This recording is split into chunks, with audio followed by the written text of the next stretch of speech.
Welcome to the Tom Woods Show, episode 326.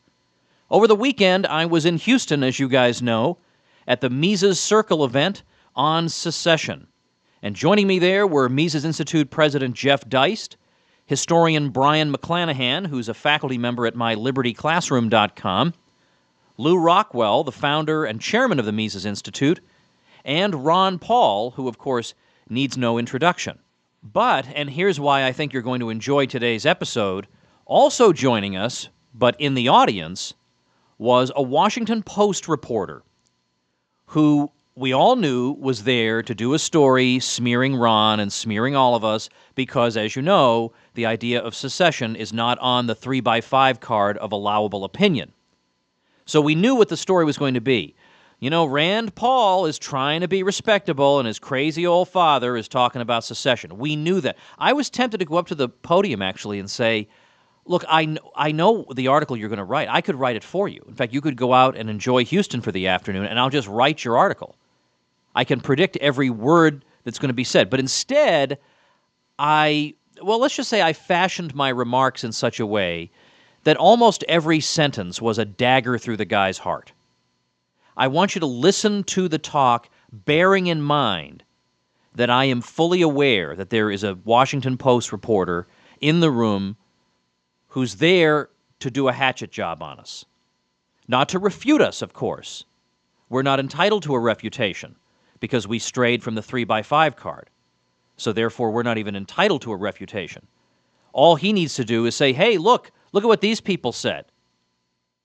My entire talk was a response to the mentality of the mainstream media.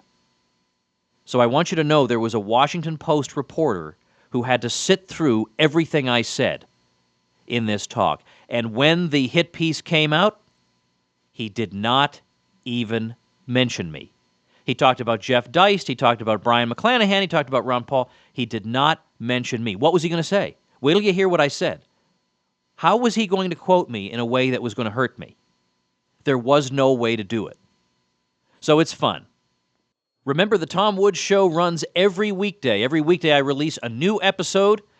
In your journey of liberty education, become a smarter libertarian by listening to the show every day. It's about 30 minutes a day, anywhere from 20 to 40 minutes, I suppose. Monday through Friday. You can subscribe on iTunes or Stitcher over at tomwoods.com. And while you're there, you can check out the huge library of episodes that we've done already. So please do subscribe to the show and spread the word about the show to your friends. The show notes page for today's episode, being episode number 326, is tomwoods.com/326. All right, I'm going to turn it over now to Jeff Deist introducing me, and then for this version, I'm keeping in my opening remarks about my pants. Those of you listening who are not interested in that, just fast forward over it, but I thought my regular listeners might actually be interested in this funny situation. But if you're not, skip over it and get right into the meat of the talk, and I'll talk to you once again when it's all over. I hope you enjoy it.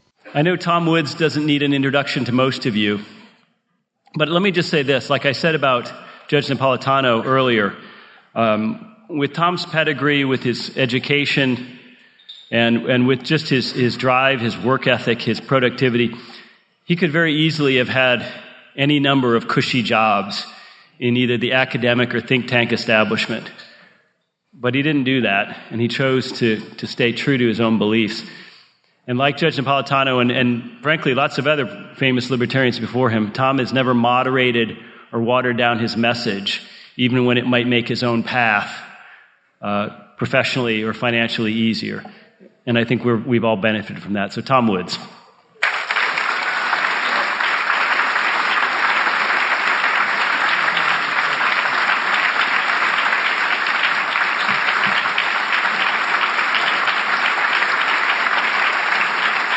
Thank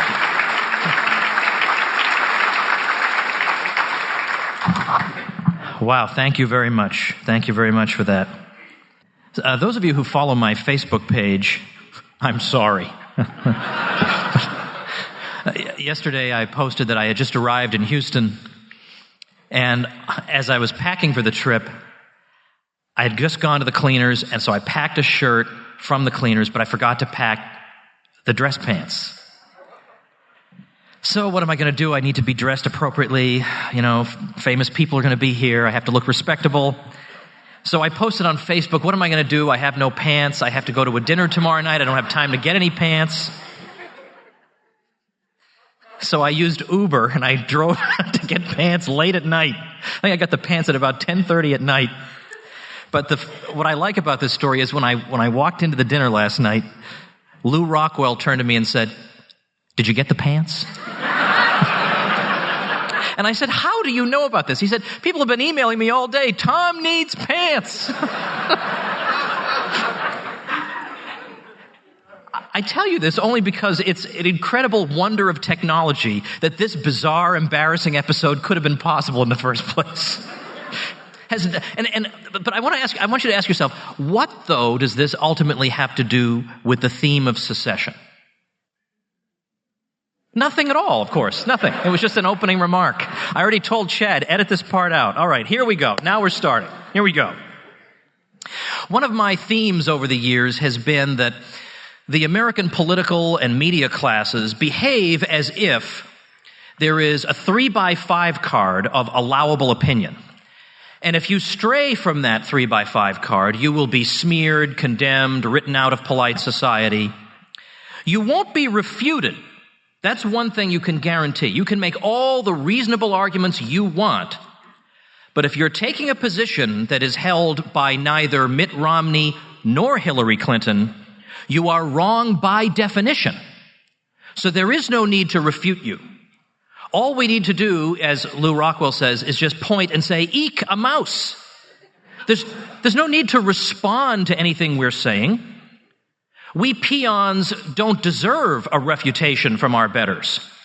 So when I am invariably smeared for talking about themes like this, it's completely expected. That's what the media classes do. You strayed from the 3x5 card. You're not entitled to a refutation. If you get up at an event like this and you say that I do not believe that a system in which 320 million diverse people are ruled infallibly by a single city is the most humane form of political organization, that eminently reasonable statement will not be refuted. You will simply be smeared and condemned. You're obviously crazy. You're crazy. This is the best way to organize society. And it's so obviously the best way that even to question it makes you a heretic. Well, I'm very glad to be a heretic in this bizarro world. Oh, heresy, all right. And I'll tell you something, secession is nowhere to be found on that 3x5 card. Here's the 3x5 card. You can favor 38% top income tax rate or 37%. That's on the card. You can favor the federal courts telling you to do this or do that, right? That's on the card. But secession is like, I don't know. It's in some other galaxy that hasn't been discovered. It's not even nowhere near it. And yet, what is secession? When we talk about secession, we are saying that this political line should be drawn here instead of here. Wow. What a terrifying proposition that we might want to propose such a thing as that. Can't have people saying that. That's not acceptable. Let me tell you what is acceptable. Let me tell you what the media classes do consider to be acceptable, to the point that they've never ruined anyone's career over it. They've never smeared anyone over it. They've never said, such and such politician associates with this person, and this person held this terrible view. Here, let me tell you some things that you can say, and you will not be written out of polite society for. You can say, we need to go to war with Iraq on the basis of nothing. No, not nothing. No, I take that back. Not quite nothing. On the basis of the claim that the Iraqi regime possesses an unmanned drone program that can reach Great Britain within 45 minutes. Now, of course, only a complete imbecile believed that, and it turned out that the entire unmanned drone program that Iraq supposedly had consisted of a single prototype made out of plywood and string. That's okay. Who knows how many people were killed? 50,000, 100,000, a million, 2 to 4 million people displaced, destruction on a scale one can hardly imagine. But who was written out of polite society for that? Oh, I better go write an in-depth article about such and such because such and such is friends with a politician who favored the Iraq War, and that really smears him forever. You are not smeared forever for supporting that, and yet you should be. That should end your career. Not saying that this line should be drawn here instead of here. But the bizarre moral priorities of the media and political classes in our country are completely the opposite of what anyone with a basic moral sense would think. Or how about the sanctions on Iraq in the 1990s, trying to prevent necessary items from getting into the country? We all remember Madeleine Albright when confronted with the statistic that 500,000 Iraqi children had died because of the sanctions. We all recall her telling 60 Minutes that she thought the price had been worth it. Now, you can come back at me and say, that's a United Nations figure and I don't believe it. That's irrelevant because she didn't question the figure. She said 500,000 children dead, we think is worth it. Now, when was the last time a major media outlet condemned her for this or said anybody who associates with Madeleine Albright should have his name dragged through the mud and be smeared and condemned and have his career destroyed? That has never happened. Never. So that's just a policy difference that we had. Some people favored starving children, other people didn't. It's just a policy difference. But if you want to draw this line here rather than here, now that is something you will be dismissed for. Not refuted. Not refuted, because all right-thinking people know the line belongs here. That's weird. If you think those are bizarre moral priorities that our media classes have, then welcome to the human race. The trouble is, Americans have been taught to treat political boundaries with an idolatrous reverence, like they are sacred things that have come down to us from heaven. They are no such thing. At best, they are merely utilitarian things. If they work at whatever their function is supposed to be, then they work. If they don't, they don't. That was Thomas Jefferson's view. He wasn't going to worship an idol. Jefferson said, well, this Confederacy could split into 2 or 3 smaller units, and, maybe that would work. It's just a utilitarian thing. We'll have to wait and see. So he went off the 3x5 card. Because on the 3x5 card, it says that the current boundaries of the United States are holy and sacred. And if you say that they are merely a utilitarian thing that might have to be adjusted according to how well they work, there's something wrong with you. We don't need to refute you. You refute yourself by questioning these holy and sacred boundary lines.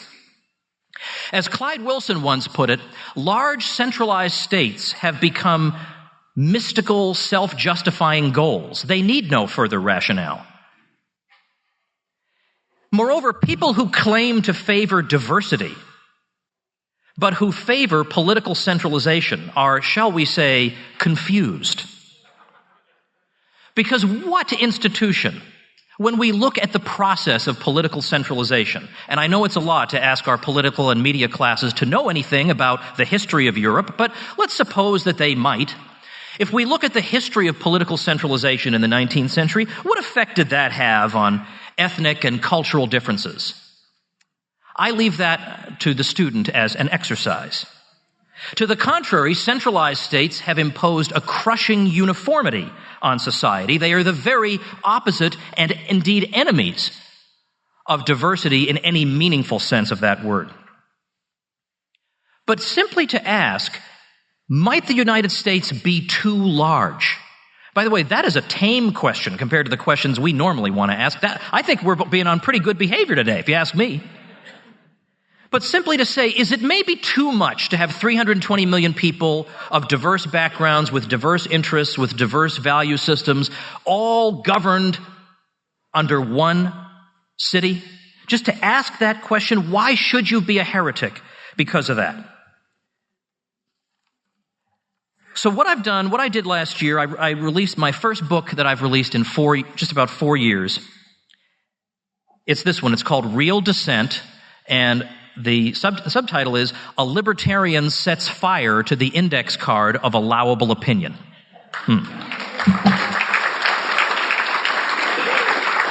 There's a handful of them out there, but if they're gone, I set up a website, realdissent.com, with information about it. By the way, I decided for this book, of my 12, this is the only one that I read the audiobook myself.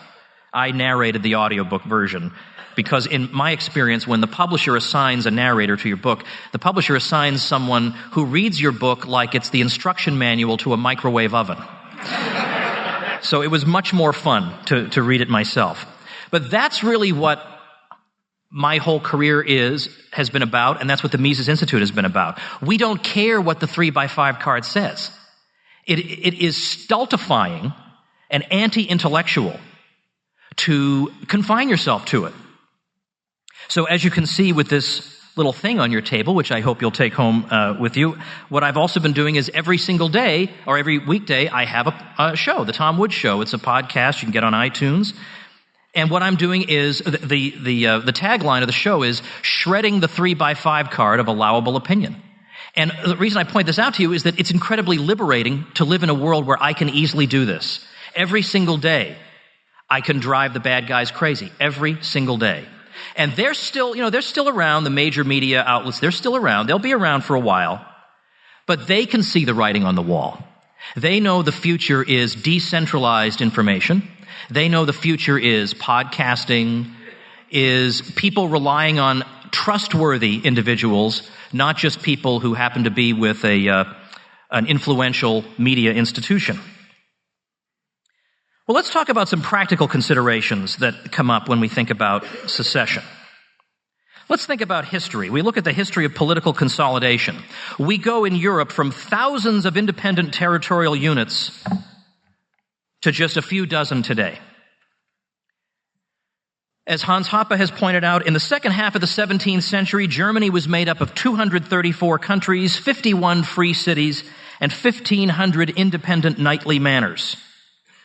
By the early 19th century, all three had fallen below 50. And then, of course, by 1871, we get German unification. What might the world have been like in the absence of German unification is the kind of question that is not raised because it is not on the card. The card says that centralization is a progressive force. So you don't think about contrary to fact scenarios that deny centralization occurred. But it might be interesting to see how the 20th century might have turned out had Hitler simply been a good postmaster general, which was how one German official put it. He would make a good postmaster general. We never got to test out that theory because the progressives and the conservatives, in their typical, not at all unusual, unholy alliance, gave us the unified Germany. Similar situation, of course, occurred in Italy with the consolidation there. What are the economic effects of centralization? We're sometimes told that, well, great big countries make you richer. We have to have great big countries to be rich. Well, the Soviet Union was a great big country. Nobody really was rich unless he was politically well connected there. China's a great big country. People are becoming somewhat wealthier there, but throughout most of the 20th century, I wouldn't have held it up as a model. And yet, little Singapore, little Hong Kong are flourishing. There is no connection between size and economic prosperity. It has to do with the policies pursued by the governments of those areas. And the more territorial units you have, the more pressure there is on the political leaders of these places not to oppress the public, because the power of exit is very easy when there's another political unit right next door. It's easy to go there. And these leaders will lose their suckers, if they impose too many unjust burdens on the people. So they are restrained by the presence of competition. It is impossible, as it's been said, to imagine the horrors of the Soviet Union being inflicted by the mayor of a small village. Now, how is it that Western Europe came to have such prosperity and such success? And one important ingredient was precisely, as Lou Rockwell mentioned earlier today, that there was no single European political unit But to the contrary, you had a highly decentralized structure. That is indeed what helped to make this all possible. Also, secession, breaking away. Far from being backward, secession actually increases the ethnic, linguistic, and cultural diversity of the world. Centralization is usually meant to stamp these things out. Think of almost any country in the world where there was forcible centralization, and then compare before and after in terms of diversity. The question answers itself. But do we ever get a chance to evaluate this, all these questions rationally? No. Because it's not on the card. You raise the issue, you're smeared, you are not refuted. Well, don't we need large centralized states for the cultivation of human excellence, right? Great cultures come out of large states. Or for human flourishing, we need this. Renaissance Florence had a citizen population of about 40,000. And it produced one of the most extraordinary cultures in world history. One need only be reminded of the case of classical Athens, which yielded Renaissance after Renaissance, at least 3 Renaissances in Western civilization, inspired at least in part by classical Athens. And because these small states are small, they can't be self-sufficient, and it would be preposterous for them to try. So therefore, they will tend to have a libertarian, free market approach to international trade and commerce. What about security? Do we need large states for security? We can come up with many contrary examples of small states defeating large ones getting bogged down in small states. Tribes in Afghanistan defeating the Soviet Union, or the Greek city-states defeating the Persian Empire. We have the city-state of Venice for 1,200 years. We have the case of Switzerland. But yet, as Professor Livingston would note, think of the major centralized states of the West in the 20th century and how safe were they to live in? How safe a place was France to live in the 20th century? How safe was Britain? How safe was Germany to live in? How safe were the Soviet Union or Italy or Japan? What about minorities? Those people who will condemn us for favoring the obvious and morally compelling case for decentralization will say it's probably some secret plot to oppress people.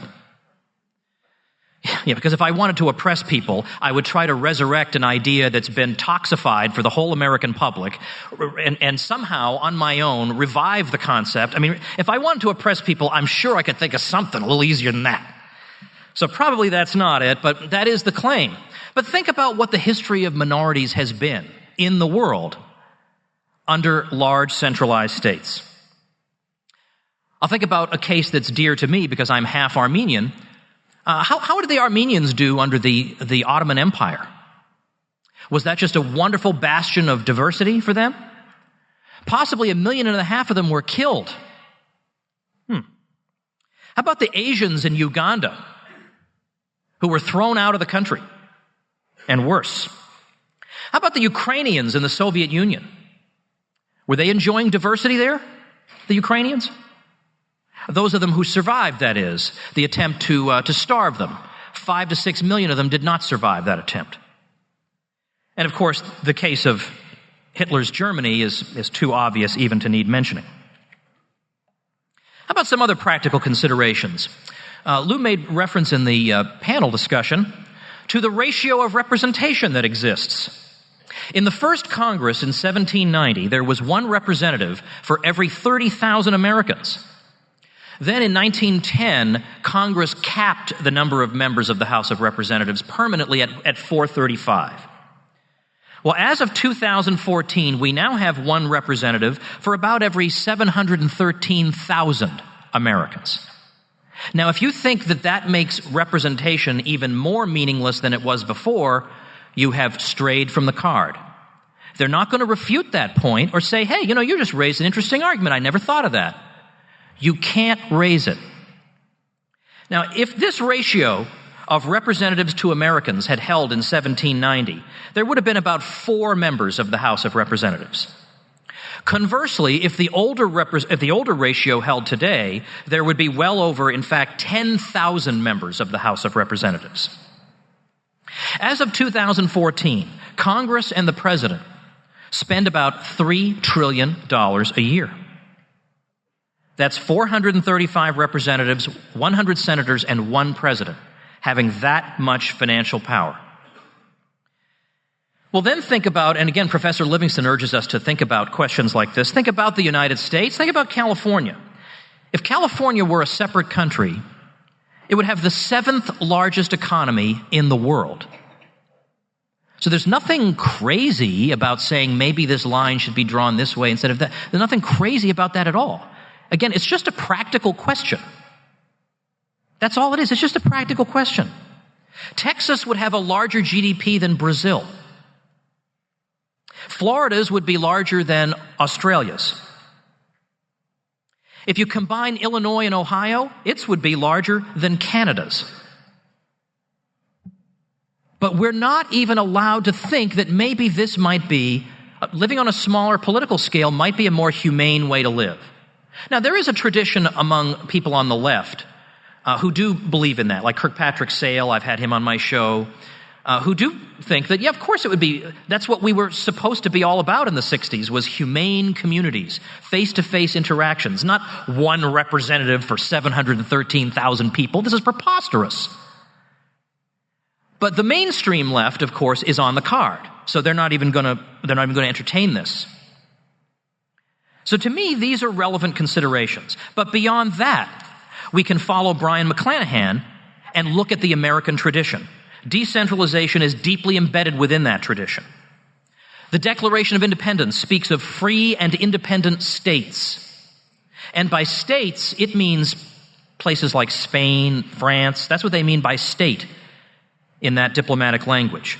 These states have full power to levy war, conclude peace, contract alliances, establish commerce, and do all other acts and things which independent states may of right do. When the British acknowledged the independence of the colonies, which were then states, it acknowledged not the independence of the United States as a single blob, but as a group of states which they listed one by one. Even before they were independent states, or at least had been acknowledged by the world that they were already exercising powers we associate with sovereignty. Massachusetts, Connecticut, and South Carolina outfitted ships against the British. It was the troops of Connecticut that took Ticonderoga. In New Hampshire, the executive was authorized to issue letters of marque and reprisal. In 1776, it was declared that the crime of treason would be thought of as being perpetrated not against the states united into an indivisible blob, but against the states individually. Article 2 of the Articles of Confederation says that the states, quote, retain their sovereignty, freedom, and independence. And of course, you can't retain something if you don't have it in the first place. The ratification of the Constitution was carried out not by a single national vote of a mythical American people. It was carried out one state at a time because that's what the United States was, a collection of societies. That's why the Constitution refers to the United States consistently in the plural.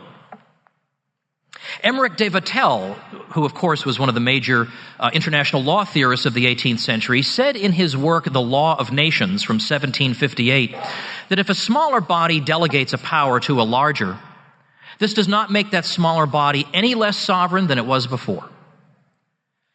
So this, plus many, many other pieces of evidence besides, show that the issue of secession and decentralization, it's not a matter of, well, people who disagree with us have some arguments and we have some arguments, and so I guess it's just a wash. No one's ever going to know who's right.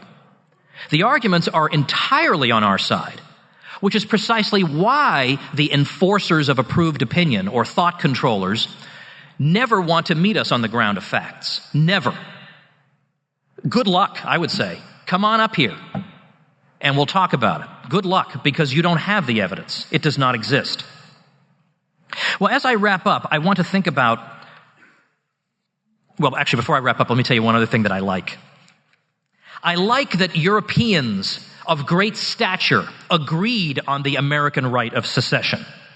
Alexis de Tocqueville, the most astute foreign observer of the United States, said in Democracy in America, "The Union was formed by the voluntary agreement of the states, and in uniting together they have not forfeited their nationality, nor have they been reduced to one and the same people. If one of the states chose to withdraw its name from the contract, it would be difficult to disprove its right of doing so, and the federal government would have no means of maintaining its claims either by force or by right." And it's worth noting that Richard Cobden, who, again, is probably not well known today, but he should be. Richard Cobden was a great statesman of the 19th century, helped to get the Corn Laws repealed, which were making food more expensive for everybody in British society, except, it benefited the large landowners. He helped to get that repealed. Cobden said he said, "Our highest European authority, namely Tocqueville, has spoken to us on the right of secession." He says, "It's a little unreasonable in the New York politicians to require us to treat the South as rebels in the face of the opinion of our highest European authority as to the right of secession." Anybody going to be blockheaded enough to pretend Richard Cobden was a supporter of slavery? I mean, really? Are we to be subject to that? Lord Acton, one of the great libertarians of the 19th century, said that the prospect of secession filled him with hope because of the importance of decentralization to the tradition of liberty. But ultimately, it is perverse that this very discussion is off the table. We can't even raise the question. And meanwhile, mainstream left and right are determined to make sure that our political discussion is confined to inconsequential inanities. But the enforcers of approved opinion better enjoy it while it lasts. Because it's true that the gatekeepers still have their gates, but the walls have come down. Let's each of us in our own way set fire to that index card of allowable opinion. I'm doing it with my show every weekday, TomWoods.com. I'm doing it with, so far I've made 360 videos on history, government, and economics for RonPaulHomeschool.com. And there's nothing the media and political classes can do about that a new generation will be educated and will not have these ideas ridiculed, not mentioned, smeared, but will engage with them. But most importantly, look at what the Mises Institute is doing. I had the benefit of an elite education at Harvard and Columbia, but there was no academic experience in my life that can match the week I spent at the Mises University summer program in 1993 that changed me forever. Help the Mises Institute by becoming a member and joining us in this great fight to educate the next generation and to rip that 3x5 card to shreds. Thank you very much.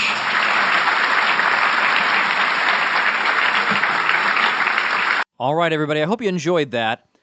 Of course, check out the Mises Institute at Mises.org, Mises.org. I am deeply indebted to them for my own intellectual development. I have a link to the Mises Institute, of course, on the show notes page today, TomWoods.com/326.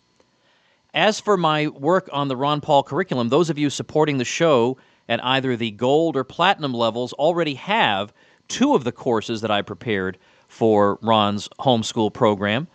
And you can check that out at supportinglisteners.com. I've got my Western Civilization to 1492 course up, and I've got my government course up. My government course is pretty much trying to encapsulate all my knowledge in one course.